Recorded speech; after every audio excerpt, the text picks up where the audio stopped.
या नाराजी नाट्यामध्ये केवळ इमोशनल ड्रामा नव्हता, अश्रूंचा महापूर नव्हता, थ्रिल सुद्धा होता। नाशिकमध्ये एव्ही फॉर्म मिळवण्यासाठी भाजपच्या इच्छुक उमेदवारांनी अक्षरशः कारचा पाठलाग केला।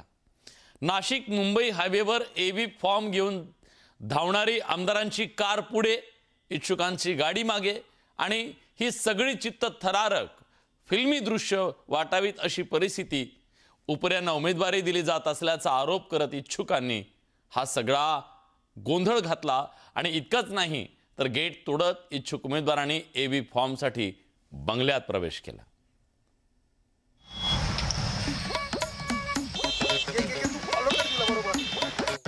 हा उमेदवार आपल्याला पाहायला मिळतोय।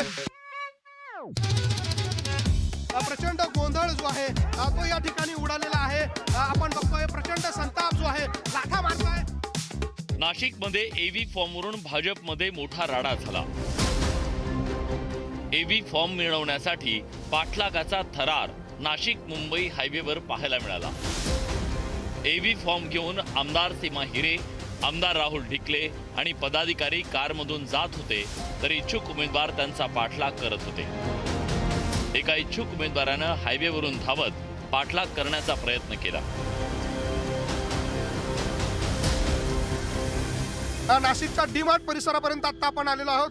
नाशिक मुंबई महामार्ग आहे। नाशिक मुंबई हायवेवरचा हा सगळा राडा गेल्या काही तासांपासून सुरू होता। काही वेळापूर्वी 2 गटामध्ये तुंबळ हाणामार जी आहे ती देखील एव्ही फॉर्मवरून या ठिकाणी झाली होती। जे बाहेरून आलेले लोक आहेत, अर्थात जे निष्ठावान आहे त्यांना डावललं जातं अशा प्रकारचा आरोप आहे। आणि जे आयाराम आहे त्यांना ऐन वेळेवरती उमेदवारी दिली जाते आणि यामुळे हा सगळा राडा जो आहे तो काही तासापासून सुरू आहे। त्याची ही सगळी दृश्य जी आहे ती आपण न्यूज 18 लोकमतवर बघतोय। एव्ही फॉर्म घेऊन अखेर आमदार आणि पदाधिकाऱ्यांनी धावत पळत एका बंगल्यात प्रवेश केला आणि बंगल्याचं गेट बंद केलं। तोपर्यंत सर्व इच्छुक तिथं धडकले। धक्काबुक्की करत काही कार्यकर्ते आत जाण्यात यशस्वी ठरले। राहिलेल्या कार्यकर्त्यांनी गेटवर लाथा मारत गेट उघडत आत प्रवेश केला। गेट तोडण्यात यशस्वी ठरलेले निष्ठावंत कार्यकर्ते एव्ही फॉर्म मिळवण्यात यशस्वी ठरले की नाही हे कळू शकलं नाही। मात्र 2 कोटींमध्ये तिकीट विकण्यात आलं असा आरोप इच्छुक उमेदवारांनी केला।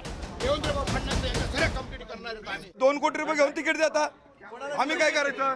विश्वास नागरे सारख्या माणसाला 2 कोटी काय पक्षी संबंध आहे? निवडणूक आम्ही घेतले। माझ्या भाऊ मोकात 17 मुलांना मोका दाखल झाला। पोलीस स्टेशन आम्ही विरोध असताना आम्हाला 4-4 तास बसून ठेवायचे। घेतल्याचा आरोप आपण केलाय, नेमकं काय झालं? नेमकं परत विश्वास नागरे सारख्या माणसांनी 2 कोटी रुपये त्याला तिकीट देता। कालपर्यंत माझं तिकीट फायनल होतं। आम्ही एकनिष्ठ कार्यकर्ते। आज फरंदे मॅडम रडल्या, आमचे आमदार सीमाताई हिरे या पण झाल्या। आम्ही काय करायचं? कुणाकडे बघायचं? 3 वाजेपर्यंत आपली मुदत आहे, तरी आपल्याला अजून एकही कॉल आलेला नाही पक्षाकडनं, म्हणून मी या ठिकाणी आलेली आहे। परंतु अजूनही काहीच दिसत नाही चित्र। तुम्हाला काय सांगितलं? मला सांगितलं की तुमचं आहे तिकीट फायनल, पण अजूनपर्यंत का बरं मग फोन येत नाही? का बरं एबी फॉर्म हातात मिळत नाही?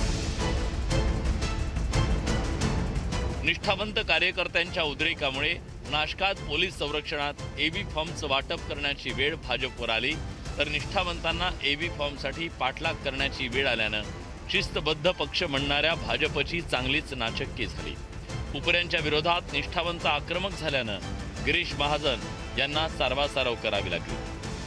बाहेरून अनेक लोक आलेले आहेत, पण या ठिकाणी आपण जे प्राधान्य आहे, प्रेफरन्स आहे, हा जुन्या लोकांना मोठ्या प्रमाणात दिलेला आहे। मोठ्या प्रमाणामध्ये आता काही एवढे मोठे सगळे लोक आलेले आहेत, बाहेरचे मोठे पदाधिकारी बाहेरच्या पक्षातले, तर त्यांना सुद्धा थोडंफार आपल्याला द्यावं लागेल। पण मी सांगेन तुम्हाला की 80% हे सगळे जुनेच लोक आहेत। भाजपच्या निष्ठावंत कार्यकर्त्यांकडून तिकिटांची मागणी सातत्यानं सुरू होती, मात्र आपल्याला डावलून ऐनवेळी पक्षांतर केलेल्यांना उमेदवारी दिली जात असल्यानं निष्ठावंतांना अखेर रस्त्यावर उतरावं लागलं। उमेदवारी दाखल करण्याच्या अखेरच्या दिवशी भाजपला हा धक्का होता। मोठ्या प्रमाणात झालेलं पक्षांतर भाजपला महागात पडल्याची चर्चा सुरू झाली आहे। माझा भाऊ 22 वर्षापासून पक्षात काम करतो। लक्ष्मण घाटोळ, न्यूज 18 लोकमत, नाशिक।